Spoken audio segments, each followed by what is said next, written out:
problems of personalized nutrition companies is actually that their clientele, the people using their products, are quite healthy. What's holding the whole industry back is that companies haven't really found each other in working together on solutions for the consumer. Yeah, what assumption from in your first prediction do you have that has conditioned that the future does not look like what you expected 10 years ago? Yeah, I think that we all assume that consumers would be extremely happy to jump aboard, right? That, oh, finally I have personalized advice that can help me with my healthy nutrition solution. But consumers are just not that interested in it. I think if you want to improve the healthiness of consumers, of the population, then there are two things really important, which is the offer, so the food environment, so which foods are in the supermarkets and how easy it is to get healthy foods, and if you go to kindergarten, what food do you get, etc. So the food environment, but also the... All right. Thanks a lot for coming to Tomorrow's Bites. We're really happy because you are our first guest. We will do a face-to-face interview. Let's see how it goes. You said it, you're our guinea pig. But I think it's only going to... This is set us a milestone for us. We're happy to share it with you in this sense. I'm happy to. Nard, the first question that we do to all of our guests tends to be similar. It's a little bit of introduction. Who are you and what mission are you on? Yeah, thanks a lot. Thanks for having me here. Really looking forward to the conversation. So my name is Nard Clabbers. I am a nutritionist, studied here in Wageningen. Then worked for the food industry for about 10 years. Numico, which is Danone now, Hero Food Group. Went to TNO to lead the nutrition and health research part of TNO. Set up a large research consortium on personalized nutrition and health. That kind of set me on a path of personalized nutrition. When that ended, I co-founded a startup in personalized nutrition, which is called Hub. We kept it in the air for about 2.5 years during Corona, so it was quite a feat, but we didn't, we weren't able to get enough funds to really get that moving. And after that, I started my own consultancy, NCNC Nutrition Consultancy, helping companies basically to find their way within the world of personalized nutrition mostly. And since the 1st of December, so 2 weeks now, I have started for Brightlands Campus Greenport Venlo, it's a mouthful, as their Director of Strategic Development, basically helping that innovation cluster to find companies that want to innovate together on the subject of healthy and nutritious, sustainable foods from a plant base.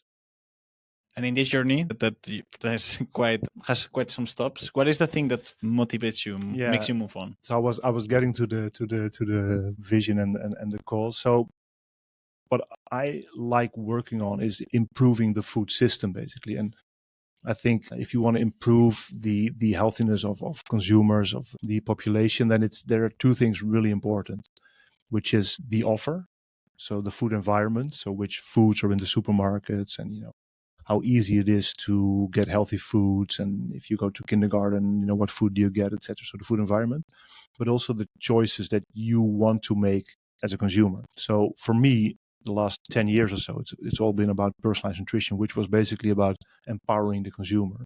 So it's basically about helping consumers to make healthier choices. But for me, that was more or less a coincidence. So I am very happy to work in improving the food system as a whole. So where I work exactly doesn't really matter. So actually now working for Venlo, I'm really happy that I have extended my working field a little bit. Nice. Yeah, and you mentioned already, like we are here in Wageningen, so good to know for the listeners. Is like we have got a studio for Startup. It's actually the organization from Wageningen University that helps students with getting their idea. Well, actually establish their idea much more, and then get it on paper and bring that forward. So we're glad that we can do it here. It's the perfect environment for entrepreneurship and making a change that is needed. It's a beautiful studio. So Yeah, we have it good. And not like the moment that eventually stepped towards personalized nutrition, how did that happen? Like what caught your attention? Yeah, so it's interesting. So a lot of fellow entrepreneurs and a lot of people in personalized nutrition, they are really into personalized nutrition because they had a transformational experience, or they were really fat and then they were really healthy and skinny again, and they did that by themselves, and they're really proud of it, and they're really happy with that. I never had that. So I've always been skinny and healthy, basically. I do have type 1 diabetes, so I definitely do personalized nutrition myself, but it had nothing to do with being in personalized nutrition. Basically, it was pure coincidence. So I was leading the business line for nutrition and health at TNO. And one of the research subjects was measuring health. Yeah. So looking at all kinds of different devices and measuring health. So how to define health? Yeah. That's the first question there. How did you define it? Well, at that time, I worked on something that I called the pragmatic definition of health. So you can define health in a lot of ways. Yes. The absence of disease, but also more of the, let's say, resilience or ability to adapt, which is more the positive definition of health. I was reading things about measuring intelligence, so an IQ test. That's basically an example of a pragmatic definition, because intelligence basically is nothing more than the result of a test. Yeah. There's no other way to describe intelligence apart from the result of a test. So I was thinking, with all of these different ways of measuring health, why wouldn't we define, let's say, 10 or whatever metrics that we say if they are within these brackets, you're healthy. If they're outside of it, you're unhealthy. And you could be a little bit more flexible in how you define health than with, let's say, more traditional equipment, because you can measure different stuff, also mental health, for instance. And in measuring health, you also look at how to improve it. And that kind of, because you measure it on your person. So it quickly became, let's say, personalized nutrition. And then, to make a long story a little bit shorter, we had the opportunity to get money from the Dutch government to work together with Wageningen University. And by chance, so by coincidence, the best idea that I got on my desk basically was about personalized nutrition. So I said, okay, let's fly with this. André Boersma and Eva from Wageningen. So they wrote that proposal, really short, like 2A4, 1 million we got. So 1 million to build something. And I just switched my position within teams. So I had to do something. I said, I'm going to run with this one. So I'm going to try to build this into something big. So after 1 year, we finished the 1 million. We got something out. And in that year, basically, I got a lot of companies interested in the subject of personalized nutrition and health. So we built a research consortium together with TNO and Wageningen, and in total 19 different companies. 19. Researching personalized nutrition and health. And that really set me off, let's say, in that direction. Yeah. And there were not a lot of people doing it. It was 2015. And I was invited to all of the conferences. I was happy to talk about it. I stood on the shoulders of my colleagues, definitely. But I quickly became one of the faces of the field, basically. Yeah. But it was purely coincidence. There was nothing planned, no passion there or whatever. Just doing it. Yeah, just, riding the wave. However, you mentioned something also when you were talking about mission that I thought that was interesting. You said that you wanted to help to improve the food system, and that is why maybe also you did the study that you did. And I was just curious, like where does that come, like that I wouldn't know now the word in English, but yeah, that pull to be within food, it was something that you've been always really conscious about, or why was the reason to be in food?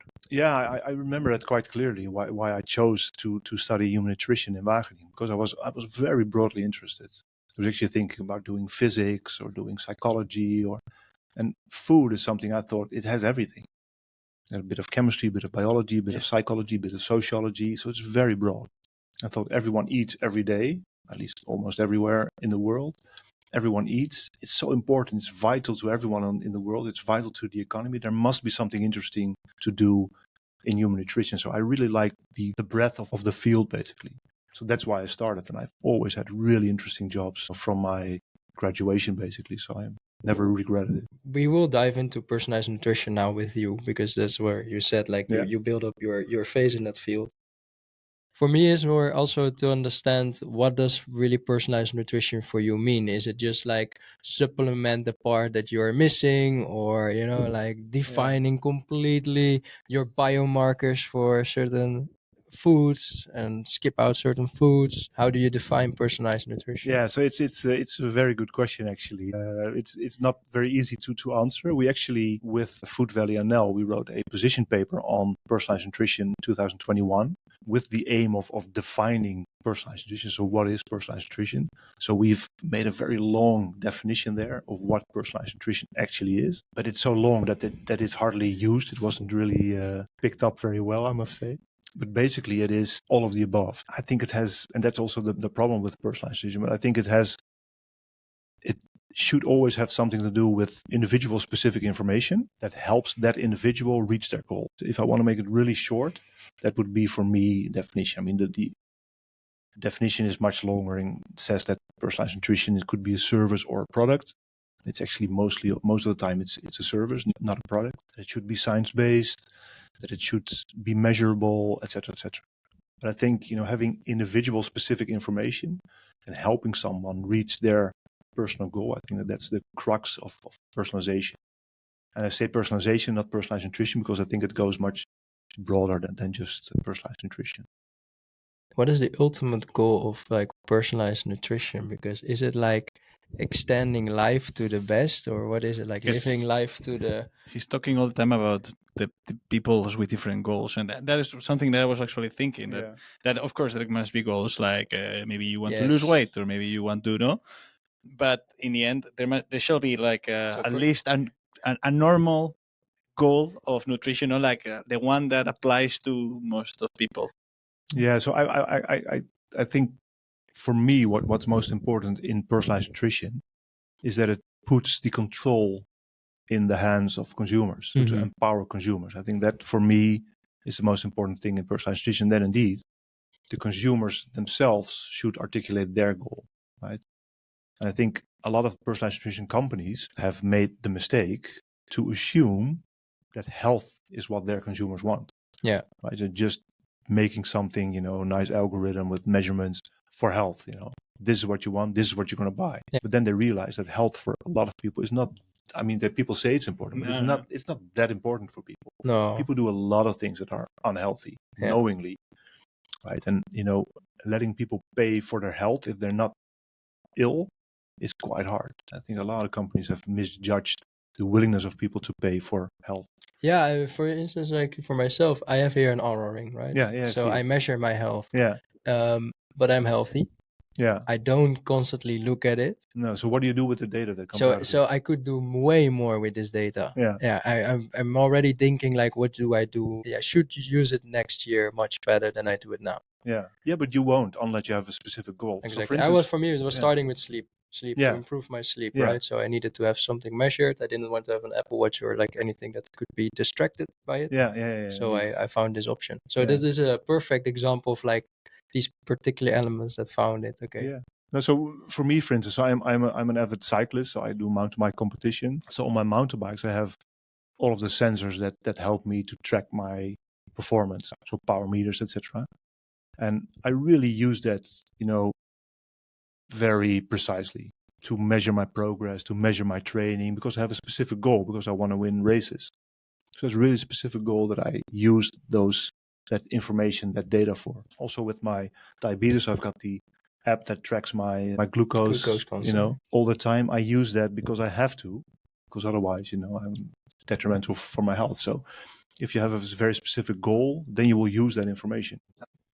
Since we're talking about personalized nutrition, I think it could be a nice moment to talk about HAP, and that you tell us a little bit like the journey. You said something that you dedicated 2 years and a half, and I believe that it could be a valuable story to share also with other audience.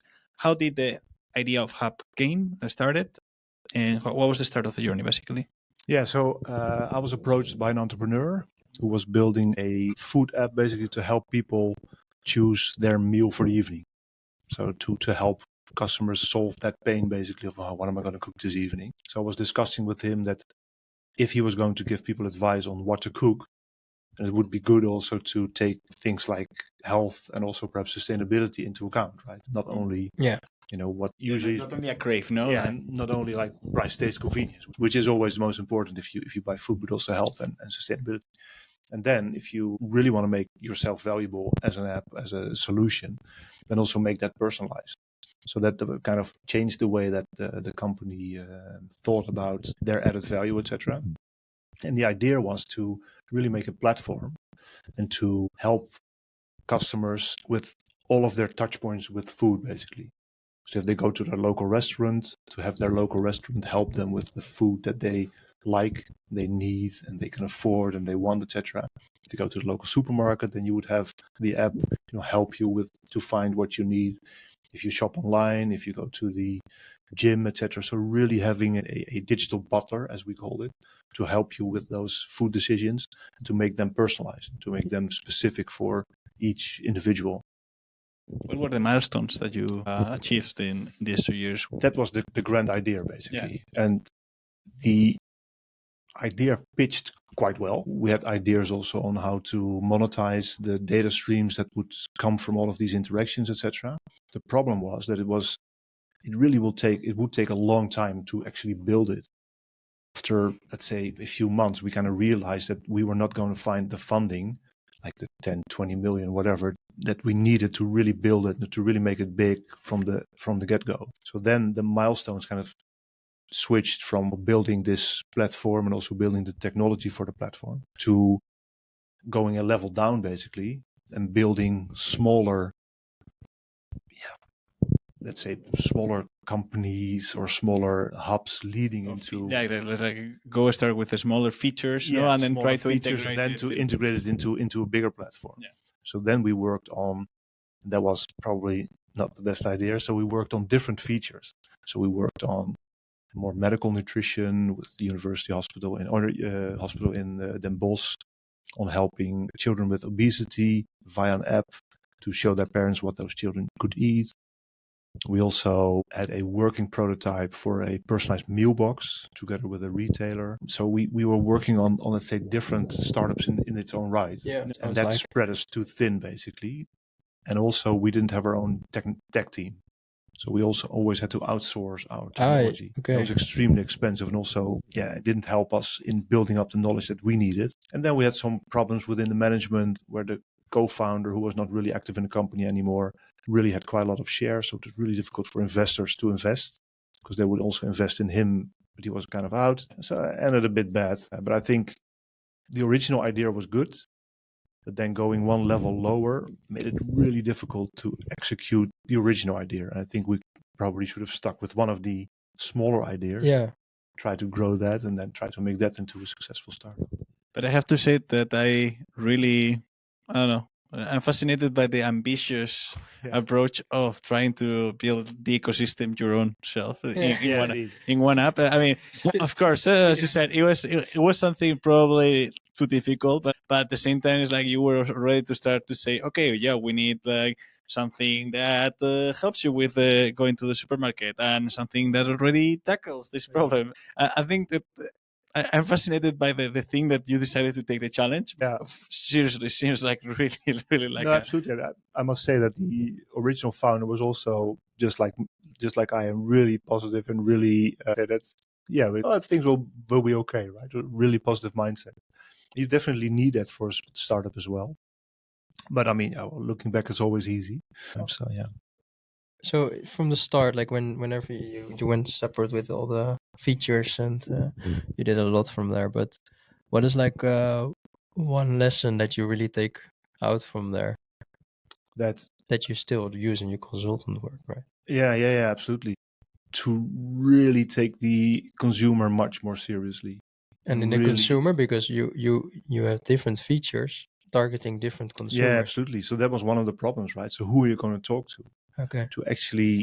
To really investigate whether the consumer is actually willing to pay for it. So who came up with the project then by the hospital, for instance? Like that was via my network. Okay. So there was So we actually we did do some market research, but it was more testing the app, I think.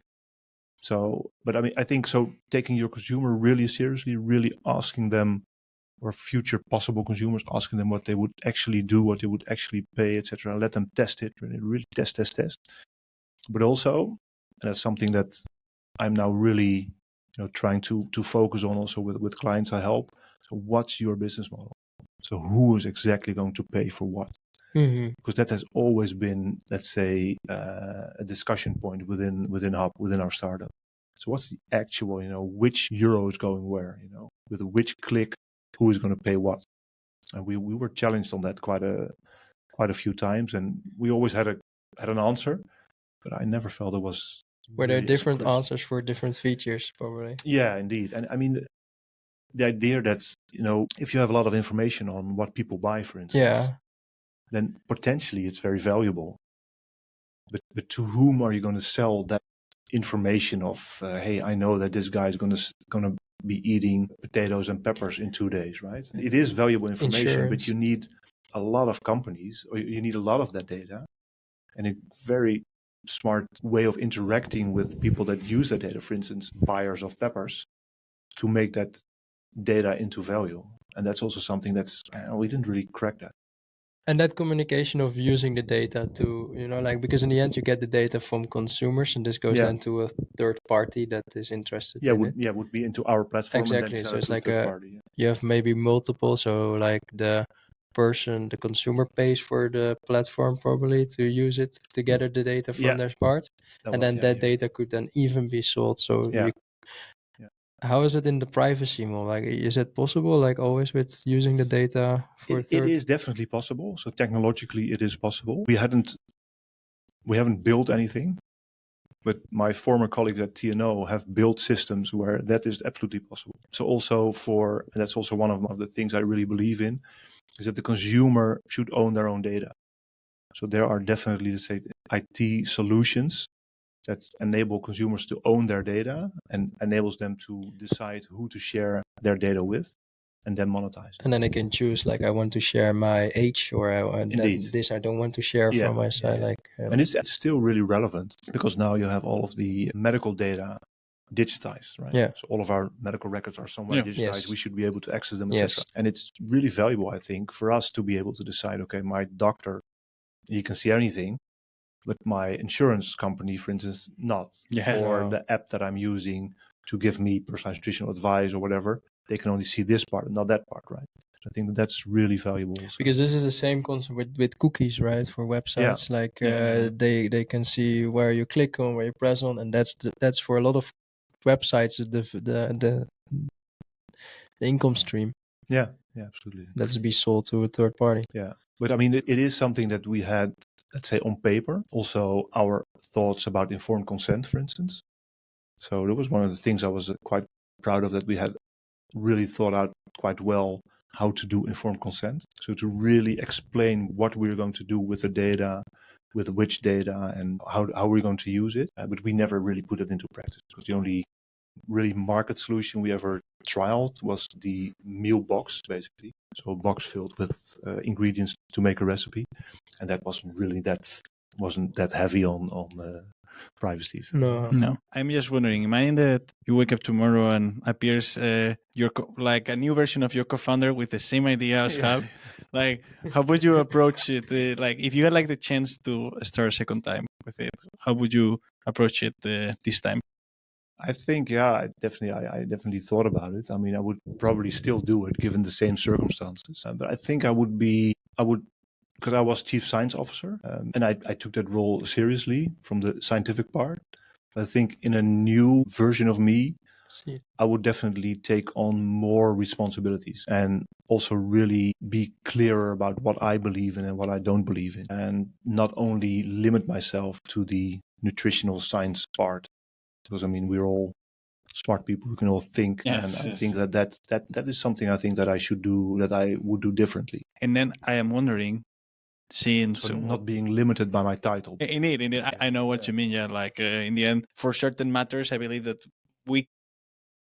in companies we tend to trust the people who is entitled to do something because it's been hired or is taking that role. But I think that anybody that has like a moment who says, I don't understand how this makes sense, shall be able to speak it out and to either this other person clarifying, or maybe in startups where division of roles are really, I don't know, there's a bunch of things that end up in one side and a bunch of things that end up in the other, just being able to become a little bit more multidisciplinary in that sense. And also because it's such a small team, you have overlap. Yes, anyway. Exactly. On the other hand, I mean, to be honest, it would have been better, obviously, if I could stick to my science, and if I really, if the other guy is really good at marketing, if the other guy is really good at sales, you could do your own role and you trust each other in that process, right? I mean, that would be ideal, I think. I mean, you could challenge each other, but then still, okay, you're the expert. Right? But I believe that that's also because one person can be really good, but not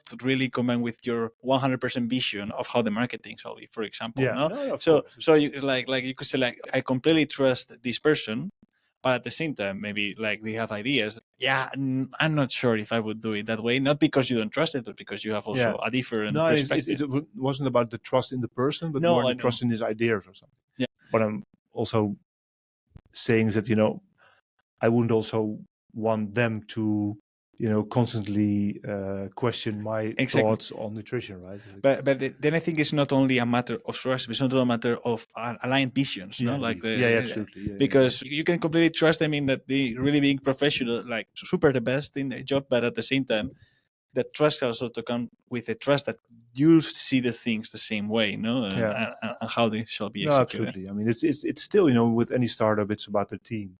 Yeah. And how well they work together, and etc. But then I wanted to ask you, when you decided to finish or end up with Hub. Well, it wasn't really me who decided. There was no money anymore. So. Well, I mean, I didn't mean it like as an action of say like I cut, but more like when it is finished. Yeah. When you think about that moment, has changed your perspective of. I don't like to use the word failure a lot of times because of a negative position that it gives, like somebody like you failed and you should be ashamed of it. But I believe, does it change like the way you see like the fact of not being able to continue with your own project? I mean, I was definitely sad by it. I mean, it was a long process, right? So you kind of see it coming, and perhaps there is an investor, a little bit of money, and you see. So I was definitely saddened by not being so able to really work on the dream that we had, right? Yeah. So I had a very, very comfortable position at TNO. I actually had other very comfortable offers when I stepped into the startup, which wasn't that bad. I mean, they paid a salary, etc. But I mean, it was definitely a lot more risky. We just had a child, we just bought a house. It was definitely more risky to step into that startup. But I did it because I talked about personalized nutrition for 5-6 years everywhere. I always have an answer when people ask me a question, on personalized nutrition. But then, I also wanted to actually build it myself, to experience how hard it is, and also to succeed, obviously, right? I mean, I'm a competitive person. I want to succeed, right? So it was definitely sad that it didn't work out. But on the other hand, I'm extremely pragmatic. Life goes on, that it set me up for a consultancy, which was also great fun. So, yeah. Now you have that experience of building a startup. Yeah, I have that experience. I mean, it definitely helps. I mean, I learned so much, even in times when I thought, what am I doing? I'm doing nothing. I haven't done nothing for 2 weeks or whatever, just waiting for whatever, but still, I mean, you learn so much from all of these talks to investors, talking to other startups, just the whole process, all of the lawyer shit that's going on, with breaking up and with all the startup stuff. So yeah. How were those early days by building this startup? I mean, the early days are always fun, right? What did you do? How did you start, basically? Yeah, I was just telling. I mean, one of the first things we, the original founder did was, build a podcast studio, had flyers and stuff, because he was really about the vision and making it real, etc. But the first phase is really cool because you basically build, with the team, you build on the vision, right? And this is what we're going to do. This is how I see the next 5 years. What do we need to do, etc. Right? So that was the first time talking to investors, seeing if they can really believe in that story. And the funny thing is, a lot of investors actually believed in the story, but what we got back 95% of the time was, this is really great. Show me the traction, and I've got the money for you. Because what was the story that you told? Well, the story was that we will build this ecosystem of, let's say, personalized nutrition companies to really help consumers to have one platform where you can go with all of your nutrition and food questions, basically, and that you could use the data that is generated by that platform to gain more insights and to monetize that data, etc. So really the vision of helping people with the digital butler, basically, on nutrition. And people definitely saw that, I can see that would help people, having this digital butler. There's so many questions around food, and people have so many issues with, how you say that? They're so insecure with food choices. There's definitely value in helping people feel more relaxed, more secure in their food choices. for themselves, also for their family. So there's definitely value there. So everyone saw that, but how to get there, that was a different the question. roadmap. Yeah, That indeed. sounds like, That's the thing. I mean, the story is great that you share about building this ecosystem, creating your own, basically your own category, it's not right? even about building it, but it's about having the Having ecosystem. Right? ecosystem, But the yeah. building part, that was much more difficult to Yeah. explain. So that was the difficult part. It's like, it's like with health. So everyone wants to be healthy, but no one wants to do the work to get there. Exactly with this story, you want to be there, doing the work to get there. That's just really, really hard. It's really tough. It's really, you have to combine so many different companies, for instance, so many different data sources also. You have to find consumers that actually are willing to invest in that idea also, making themselves healthier or whatever with nutrition. Every step in that is just difficult. But the end vision is really bright. Yeah, People would be happy to believe that, right? Yes, yeah, and I can imagine that you get people around it. The funny part is that, well, the funny part is like now I can see that personalized nutrition evolved over the years, right? I think in the current times it changed. You see multiple different companies. Is there a similar one actually that builds an ecosystem like what you were thinking about? So it's all like really. Individual players focusing on solely.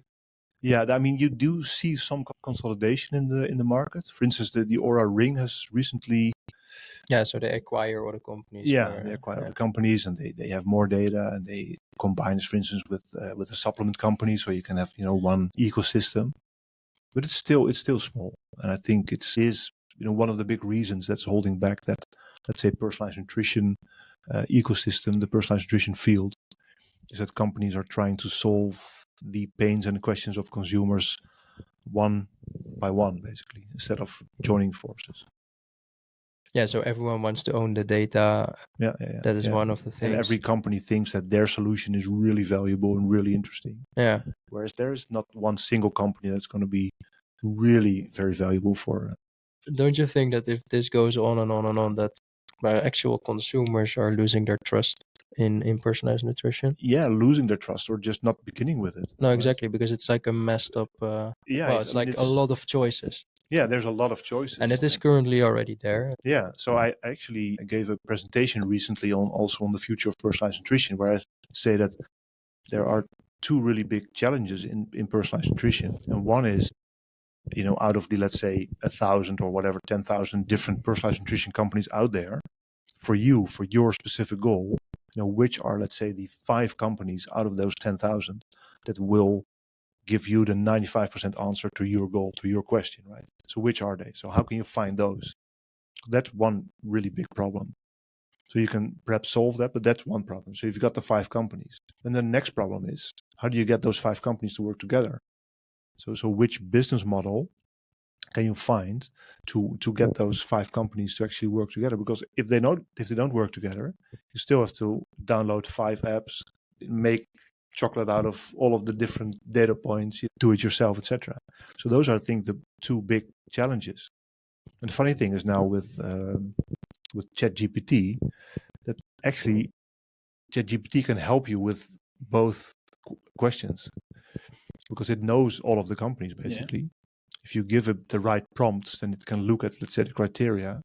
So I actually tested it for that presentation I gave a few months ago, and it came with pretty reasonable suggestions on which companies to use, and also on how to distribute my money between those, let's say, 5 or 6 companies. So I think that, towards the future, that could be an interesting way forward. Still, I believe that having to have 5 different apps is still quite of a consumer challenge in that sense. Yeah, it will never happen. No, you will have to have one company or perhaps ChatGPT that combines the information out of those 5 to give you one advice. And even then you really have to have a goal to want to do that. So it might be also that one challenge, but I still believe it could be a consumer challenge, is also the fact that consumers do not know why do they want the personalized nutrition. Sounds absolutely. It's a concept that sounds good. It's nutrition for me, but then nutrition for what? Like absolutely. If you do not get your consumer to articulate a goal, I mean, it's it's a moot point basically, right? It's really difficult to do personalized nutrition if you don't have a consumer saying, I want to go there. Yeah, you have to do the journey. Yeah, so For for personalized nutrition, basically you have to have some sort of a current situation. So Yes, to measure exactly. something. So where are you? And then you also have to know where do you want to go, because then you can have a trajectory. Yeah. Okay, so these are the steps we need to take.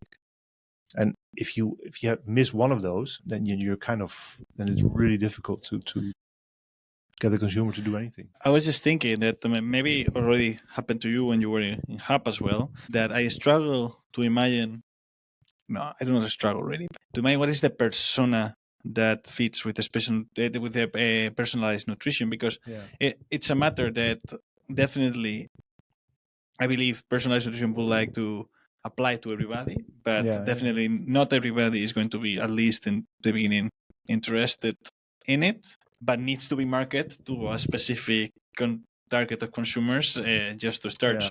When you were doing it, who were you imagining that would be using the? Yeah, it's an excellent question. I mean, it was one of the first discussions we had internally also in the Hub.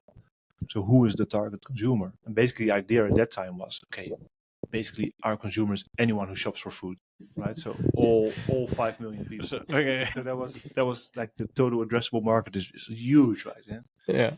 So those were the first ideas. So if you look at what's happening in the market, so the people that are actually using personalized nutrition, those are, let's say, very targeted groups.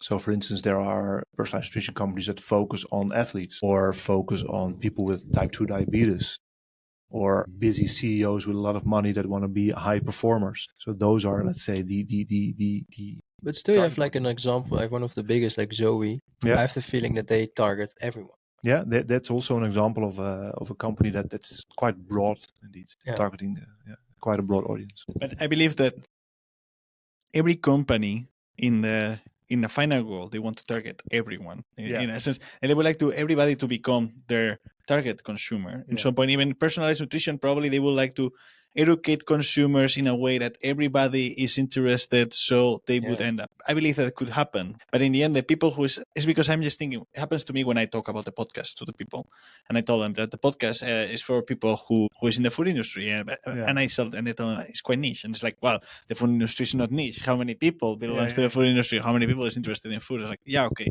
but how many people within the food industry or interested in food is actually interested in listening to others and what they have to say about it? And in the end, if you think of people who's willing to take the action, you start to reduce much more, because you could say like anyone who buys food is our target market. Yes, but the people who you're going to address must be those who are interested into taking a more personalized action into this. Absolutely, and there are several things I can say about or on this point, because the funny thing is that the people who are interested in health are interested in health and thus not that unhealthy, right? Because they're interested in health. So one of the problems of personalized nutrition companies is actually that their clientele, the people using their products, are quite healthy, right? So we had the example. So I worked for TNO, and we helped Habit, so which is one of the big startups 6-7 years ago, with their personalized nutrition algorithms and the tests they had to do, etc., and measuring their health in a specific TNO specific way of TNO specific. It's a TNO specific way, which was a challenge test basically. Okay. Drink a shake high in sugar, protein, and fat, and the reaction of your body to that shake, which you measured through measuring your glucose response, for instance, the reaction of your body says something about your metabolic health. So it was really cool. But you did have to drink a shake, which was like 400 milliliters, hundreds of calories, I don't know, but it wasn't nice. Then you had to prick your finger for blood, make blood drops on the filter paper, etc. And it was a lot of work. It was $300. You had to do all that. So the selection of people that would go through all that trouble was quite healthy and really interested in their nutrition. So I actually talked to people who did that when I was in the US, and they were saying, so I did all that, and then you get, and I call it the salmon, broccoli, rice phenomenon. Basically, you get the advice to eat salmon with broccoli and whole grain rice. Yeah, we're already doing that, right? So what is the new insight that you're going to give me? Right? So there was a lot of science behind it, like everything. but still you get like a nutritious advice or nutrition advice that isn't that rocket science because you're already doing that. So taking consumers along on that journey and trying not to overpromise your solution is a big thing in personalized nutrition. And also on who's using it. So there's an example of a retailer that I work with, and they had a personalization aspect built into their app. Their app was used by millions of people, tens of thousands of people, still a sizable amount downloaded the specific personalization, but then only a few thousand actually used it. Out of the millions, a few thousand actually used it. That's just not relevant. It's not relevant for the retailer. So it's quite hard to get large groups of consumers interested in doing an effort to improve their health or to improve their food. On the other hand, if you talk to any individual consumer, they do put value on help with their food purchase. Yes. So what are the barriers? So the barriers are usually that it's just the people don't really have a problem, right? Because most people feel healthy even if they're not. So they don't perceive a problem, no? They don't perceive a real problem. Making any effort they have to do too much effort. So basically, it's a balance between the effort they have to put in and the expected result. If you don't see a problem, why bother? That's the thing with food anyway, right? So food is a particular thing because everyone, at least in Western Europe, when you're 18, 20, whatever, move out, you have your food dialed in. So everyone eats every day what they need or what they think they need. So they've got that covered. So if you want to change something in that, you really have to make an effort to explain to people why, right? And that is the same for personalized nutrition or for alternative protein or for, whole grain bread if people are eating white bread, whatever. People have their diet dialed in, right? And I mean, they're doing that for years, some people for 20 years. And to intervene in that habit, that's quite hard. And it's not only that. It is apart from the social norm about it, that is whenever you do a change in your diet that is out of the common, we could say like eating more alternative proteins, or the reception of the people will always be a little bit weird. Like, what is doing? Like, so is this person that is again like taking more care or eating in this different way, and people will see it always as not as a bad or a good thing. Well, I guess a lot of times a good thing, but they will perceive it as something strange has happened. No? Like if you decided to follow all of a sudden, some people will be curious, and some people will also be like, you are dealing with the food in a different way, and not some people. Some people are not so. They don't like so much that for some reason. That kind of attention, absolutely. On the other hand, I mean, a lot of people. That's definitely something that has changed over the last, 10 or 20 years or whatever. Is that people take much more, let's say, pride in what they eat. So people use food now, people use food now to portray themselves to the world. When I was young, no one cared what you would eat. It was like, you just eat. But now, showing your food on Instagram or showing your food on social media, or what you order when you're out with friends, says something about your social status, says something about how you view the world, etc. If you're here in Wageningen, if you go out and you just order meat, etc., it's a bit strange perhaps. Right? If you go to other regions of Holland, it's not strange at all. It's more strange too if you want the vegetarian. No, if you want the vegetarian option, it happens in also in Spain, in many cities. You want the vegetarian option, they will look like they will just take out salad. The meat. I was in France recently, and the woman I was with was a vegan. It was like, it wasn't a big city, like Nantes or something. So she was like, "Yeah, I'm vegan. So I can make you an egg or something." No, vegan, no animal. No animal. It's like, okay, so something with cheese. So it's like the whole concept was like, no, just have so just have like fries or something, or just dry pasta. Yeah, that's okay. Like, it was just completely new for him. Like vegetarians already strange with the veganism is. But anyway, I think that's also an opportunity, right? So a lot of people actually are happy to share what they do for their health, and are happy to show the world basically how serious they are taking the world and their diet, etc. So that's different, I think, now than I mean, one of the big influencers, I think, around not personalized nutrition, but about glucose measurement. There's one girl that is French, I think, as well. I don't follow any she- influencers on yeah, this. she has because like even written books about glucose spikes. Okay. She's very focused on that part. But yeah, for but me, she's- it's more is like she a she makes diabetic it. or I don't know if she's probably diabetic, not? but Yeah, she's very like simplifying some yeah, things, indeed. because Because- you're only focusing on Yeah. sugar. That's the funny thing with glucose sensor, because the saying goes, if you have a hammer, everything looks like a nail.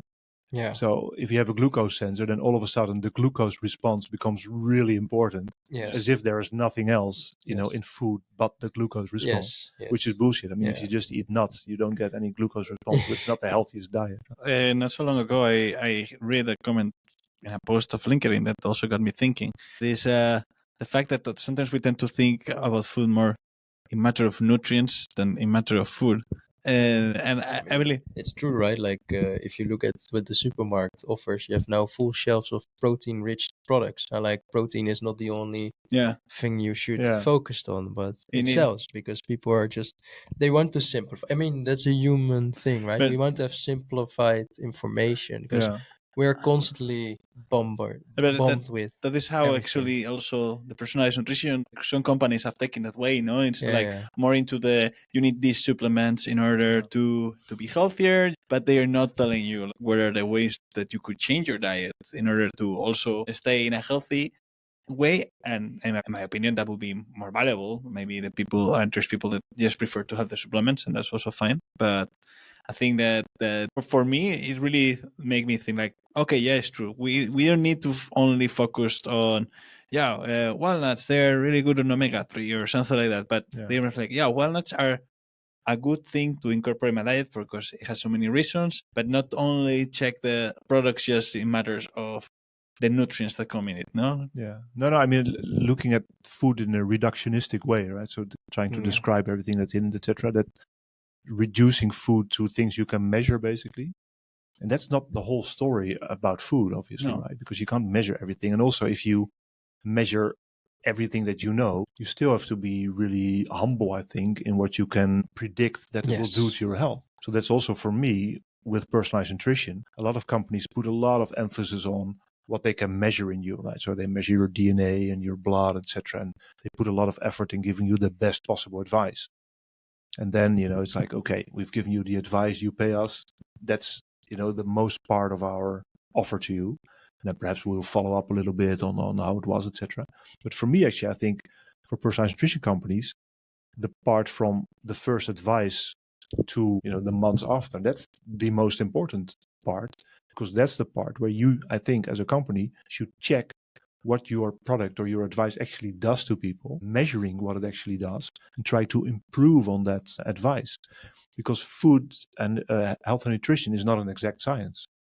So I can get all of the information out of both of you, in blood and exhaled air and DNA and hair analysis and whatever, and you do a fit test and a grip strength and circumferences of any body part you want to get a really good characterization. Microbiome analysis, we shouldn't forget it. Get an extremely good characterization, give you a diet, but then you still don't exactly know what's going to happen. So you still have to track that. And that tracking, I think, may be much more important than all of the other measurements, because you actually don't really know. And a person that maybe knows a lot about nutrition, they will be easier for them to just stick to it. But a person that does not know, it happens to everybody that if you're in a week, maybe you don't see like, I'm not improving. Yeah, no, This is- absolutely. No, like there was a question about personalized nutrition I also had. It's like, what is the biggest knowledge gaps that you see that need to be filled within the personalized nutrition? That's interesting. That really differs who you ask. Yeah. I was very recently in a discussion with an academic group, and I was giving a presentation, etc. And they were really on, okay, there's so much we still don't know, right? Really on how to personalize. Also here in Wageningen, there's a lot of research going on, and really interesting, going in depth into the metabolic differences of different people, etc.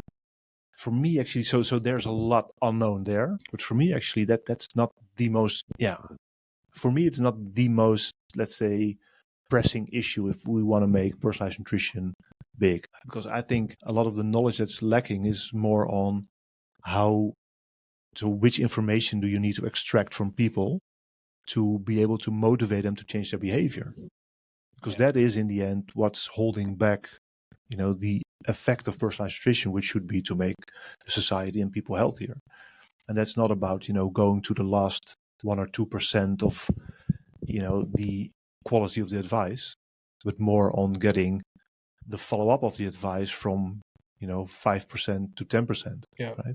Because it's so bad now. I mean, only 2% of the people eat in a healthy, or eat according to the Dutch dietary guidelines. Okay. So if you can double that, it's 4%, right? So so that's, I think, the big issue in personalized nutrition for me is not so much on the nutritional science, but more on the behavioral side.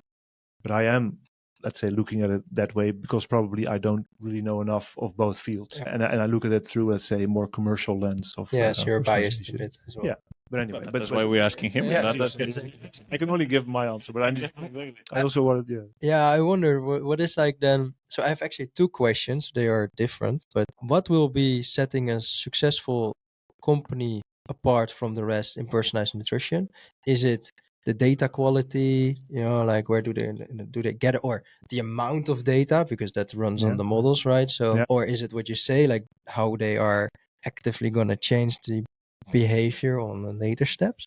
And then the second question is, how do we as consumers or customers can get the best companies, or how can we get to know which one are the more trustful, like personalized companies that we're like, okay, here I can get really valuable information from? Yeah, indeed, two different questions. I think on the first part, I think what's really important is to have proximity to the consumers and the possibility to interact. So to actually know what's going on with them and see how the advice works for them and get some kind of a measure back, preferably something objective that you can measure. And in that interaction, I think is really important data also. So that's the data generation. And then the second question, how do you find out? That is basically by measuring yourself, I think, to see how the advice is for you, and then seeing if you improve. But you cannot go to all the 100 or maybe thousands of companies right now to get a subscription and test out, right? Like no, that's true. But I mean, if you have one, then you do that. So how do you pick one? Yeah, I don't know.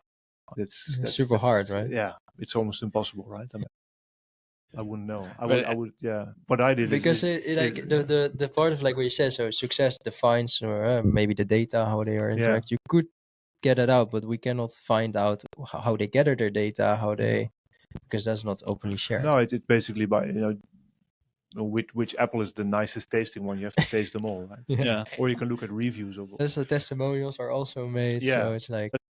The one thing I did to circumvent this is ask ChatGPT, so to prompt them with all of the things I need, and then give me the 3 best companies. Yeah, and I thought it was a fun exercise to do. Yeah, and I see also other strategies of companies doing things like getting sporters, if they're focusing on athletes. They want to gather the most famous sporters around their companies. You see very famous sporters actually stepping in. Bionic for a personalized nutrition supplement company. Yeah, like it's actually not the best, definitely. Probably because they spend so much money on marketing. But in the end, there is this matter, and I know that it gets into the loop that there's like, I guess that for you as a consumer, like in order to get into personalized nutrition, you also need to understand why do you want personalized nutrition, no? And we get back to the matters of the goal, what your interest is, because that will also help you to, like in the first screening, say like, what do you want and what you don't want. But what also that makes me think is whether personalized nutrition is a little bit ahead of its time, in the sense that it's a really nice technology, but we still do not know what is the use of it.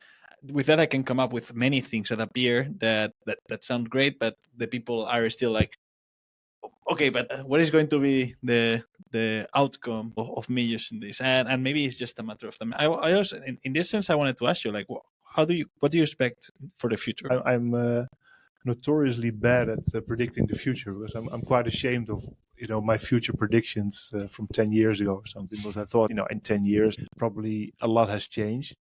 But looking back at the presentations that we made 10 years ago, I mean, definitely there are companies that are much, much further. Companies like Zoe or Insight Tracker that kind of started around that time. They definitely can do things that we envisioned then, but not much more, I would say. I mean, And what holds back actually? No? so Or is it a crowded space that? yeah, no, that I think what's holding the whole industry back is that companies haven't really found each other in working together on solutions for the consumer. sorry. Yeah. Well, what assumption from in your first prediction do you have that has conditioned that the future does not look like what you expected 10 years ago? Yeah, I think that we all assume that consumers would be extremely happy to jump aboard, Yeah. right? That, oh, finally I have personalized advice that can help me with my healthy nutrition solution. But consumers are just not that interested in it. So that's I think the biggest misjudgment that we all had, I think, is that consumers are just not that interested in making an effort for their health. I really believe that there will be something that in some moment, the moment where the thing really sparks in a collective mind, I believe that there will be something that will just rocket. The think problem so is too, that we do not know when that will And happen. also, I don't see any way back, basically, because there will be more data. There will be Yeah. more data on what nutrition does for me individually, on what nutrition does for health, on my health. There will be more data. Yeah.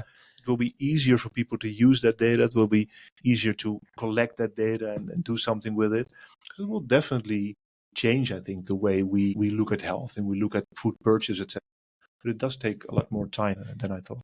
Yeah, I can only imagine another scenario, which is that if this is just a growing crowded market and you get even more supplement providers, or like you get all kind of people and products and companies that sell certain things to make you a healthier person.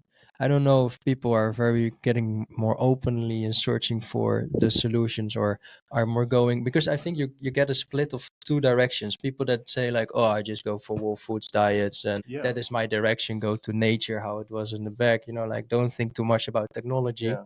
And I think you have maybe the group that sees technology as part. But nowadays, like I see it a lot around like what influencer, like big personal brands.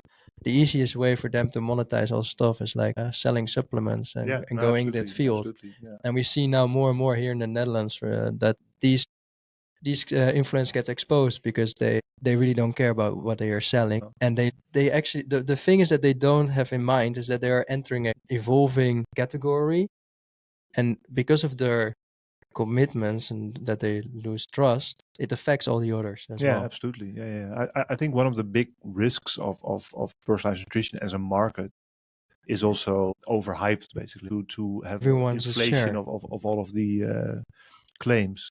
I do think I wanted to comment on, say, the distinction you make between going tech or going whole foods. So I don't really see that distinction that much, because I can definitely see people who are, let's say, complete believers in whole foods still use a personalized nutrition app to help them with the recipes, or to help them with the specific recipes that they want to make in the breakdown of how much carbohydrates, fats, etc. that they Yeah. want to use. Because still, I mean, even if you're eating whole food, you still have to cook, you still have to think up of recipes, you still want to eat healthy. There's still a difference between eating whole foods, eating only, carnivore diet or paleo diet or whatever, right? So there's still, I think, a need for people to actually know, okay, what's healthy for me at this time.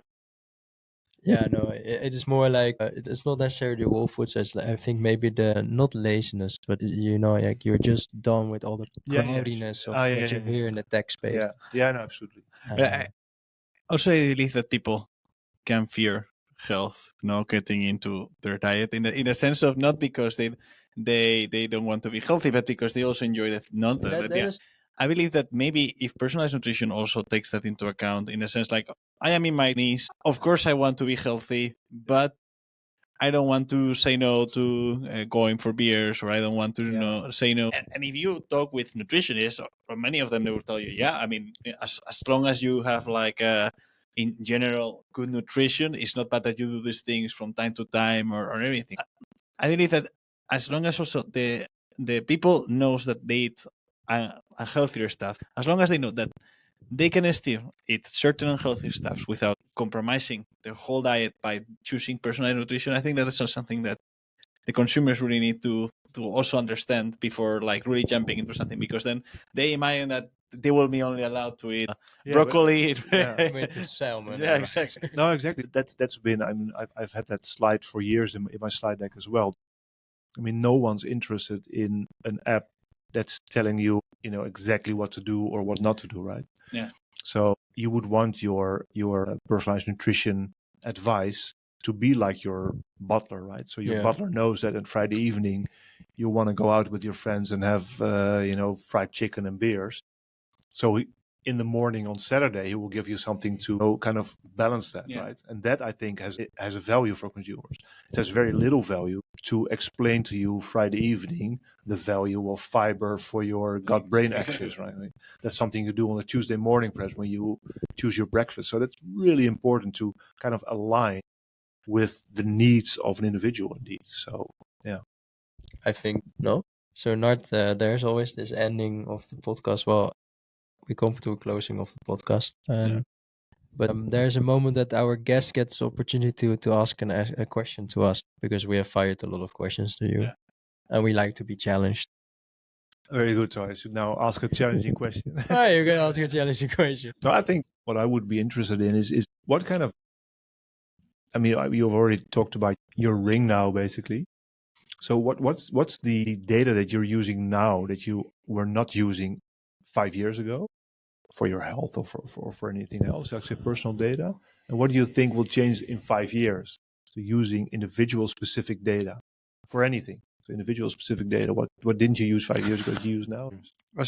I am not a digital born person. I remember the years without the phones and stuff like that. I remember that too. But as a person that has been there, for my own health, time consumption of the phone, for example, is something that I'm looking more into now. I think it has an impact in health because overall mental, probably, because a lot of times when I used to scroll for a long time, I would feel tired and also feel like I didn't do anything during the day and stuff. So now it's something that I really take much more aware. And I believe that probably it's already happening, but in the future, people will take into more in consideration sleep, like the sleep quality and everything. I think we do not tend to pay a lot of attention to it because it's something we need to do and we will do, and we do not normally have data about our sleep.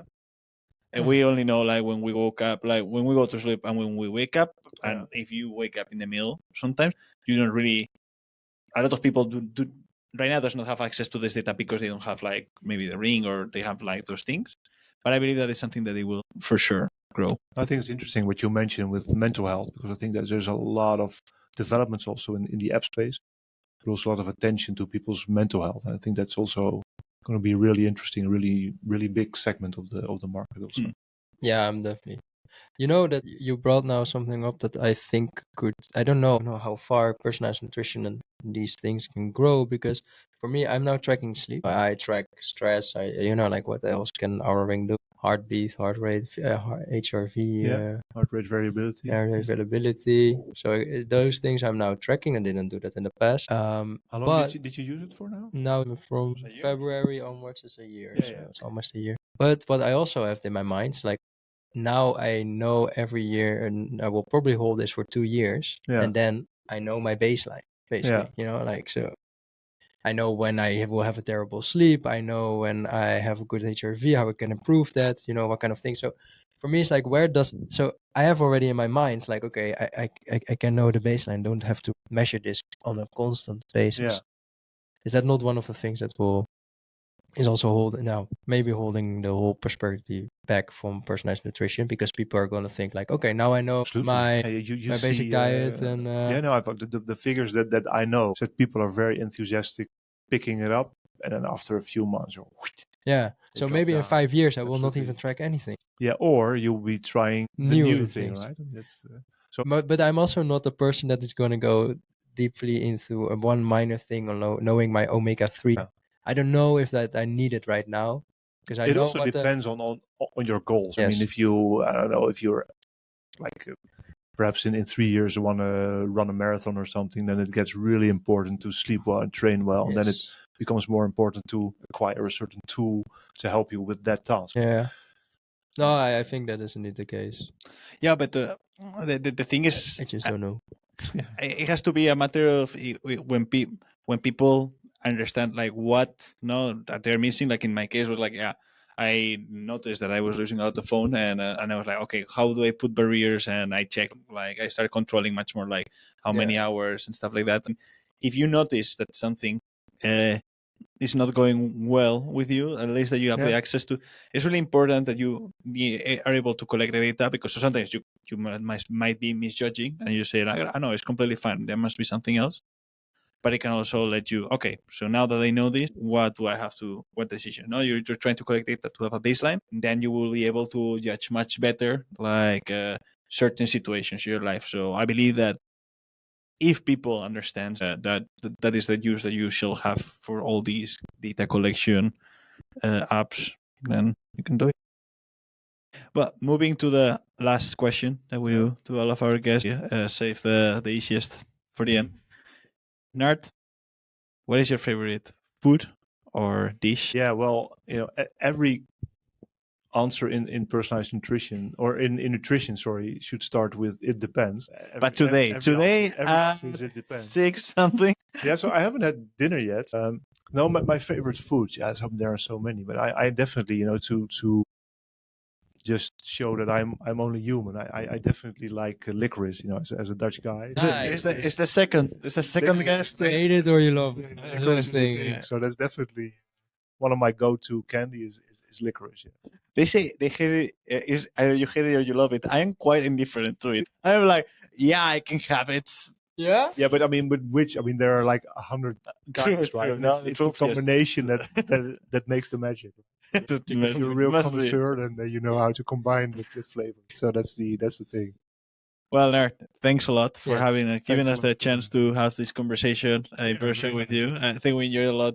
It really made me think about a lot of things of nutrition and also companies and the way that we try to bring messages. I think that you gave a lot of really valuable insights in that sense. Probably our audience is going to be really happy that we had you here. But we are the first ones to be able to say that. Yeah, well, I'm very happy to help you in baptizing your new. Yes, the first of many, I hope. Friday with another one. Very good. Thanks a lot. Thanks a lot.